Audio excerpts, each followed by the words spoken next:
One thing I can really appreciate about the way Tolstoy writes in his writing styles and in his books is just how intentional he is. It seems like in multiple instances throughout the book thus far, there seems to be some sort of reference later on um, in the future. And I say that with slight caution um, because seemingly I didn't understand his writing style at first, because throughout the book, at the very start at least, there were a lot of instances where I was kind of dozing off and I was really having a hard time staying with Tolstoy, kind of being on par with him and where he was trying to take the novel. Because there were seemingly all these sort of instances that didn't really seem that important. They seemed pretty insignificant more than anything. But later on, as we're more enveloped in the book and we get to, see a little bit of a clearer picture for each character and their motives and, sort of the overarching story and conflict of it all, we start to see that those insignificant sort of events and periodicals throughout the book that I originally was dozing off about turn out to be dramatically more important than I would have previously thought, which I can really appreciate. I mean, it makes me not only pay attention to those insignificant things, but it also makes me appreciate more redundant passages more, and makes me understand that each page, each word, each letter that is put from pen to paper is done so with a reason in mind. And that's something that I think you can't really say a lot of for many writers, unfortunately, which makes Anna Karenina all the more fascinating to me. In regards to the sort of overall conflict of the book regarding Anna and Vronsky, I don't know where I'm at with it. I mean, on one hand, I feel Vronsky is very much somebody who runs away from reality,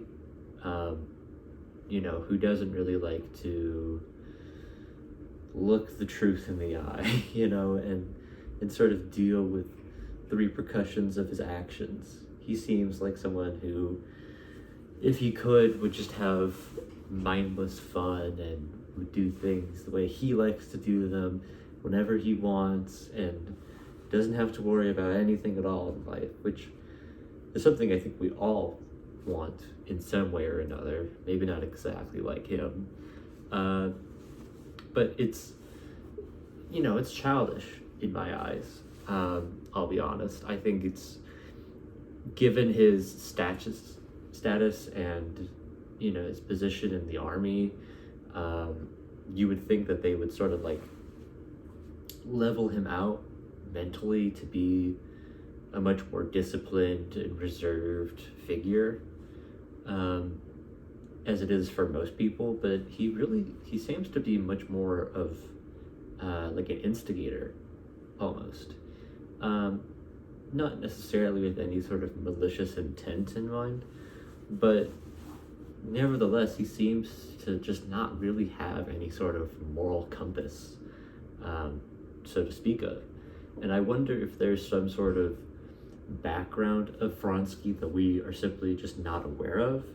But it makes his military background and everything else that we do know about him all the more peculiar in my mind. It makes me wonder, like, why did Tolstoy, go so far in length to say that, yeah, he's in the army, and, like, yeah, he has all of these other responsibilities, when he seemingly doesn't really care about those responsibilities.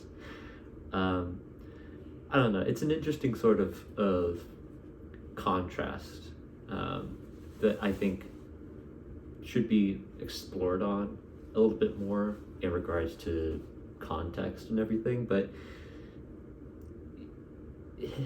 Vronsky personally, I'm just not a huge fan of.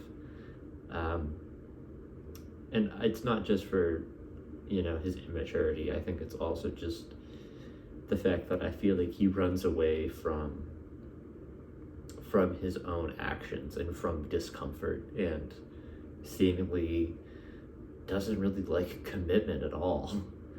And I think this is also foreshadowed in the horse race, right? I mean, again, it's another seemingly insignificant, pretty random story to throw into a much larger narrative.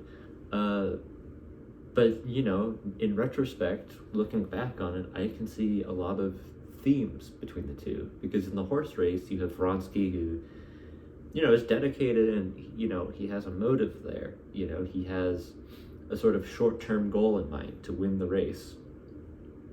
And, he does so well in the race until the very end. And once, the horse, unfortunately, gets hurt, he, has a completely childish reaction in my mind. He treats the poor animal pretty cruelly, kicks it in the belly, and, seems just very flabbergasted more than anything. And, this leads to the horse eventually being put down, out of its misery.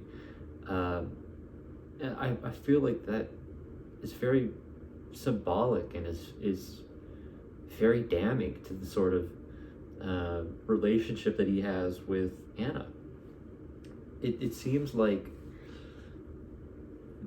his relationship with Anna is not at all platonic. It seems very superficial in his mind. Just, another pretty woman that he can get with and chase after and then eventually move on from. Whereas for Anna, like, going through all of this had to be so much more, maybe not traumatic, but much more serious than Vronsky's intentions and, state of mind ever were. Because she has a whole life ahead of her. She already has a family, she already has a pretty privileged social life. I mean, she has a lot going for her. And she's also seen by others as a sort of responsible figure that people look up to, right? I mean, leading up to this very point in the book, described from other characters' point of views as being the type of woman girls dream of being, that in itself is, again, another example of the irony and symbolism that Tolstoy is so good at crafting. Because we go from a rather poignant character in Anna, someone who has her life together, is very respected by a society, seems so happy on the outside, turns out to go through this really, really painful internal conflict with herself, and sort of realizes after meeting Vronsky and sort of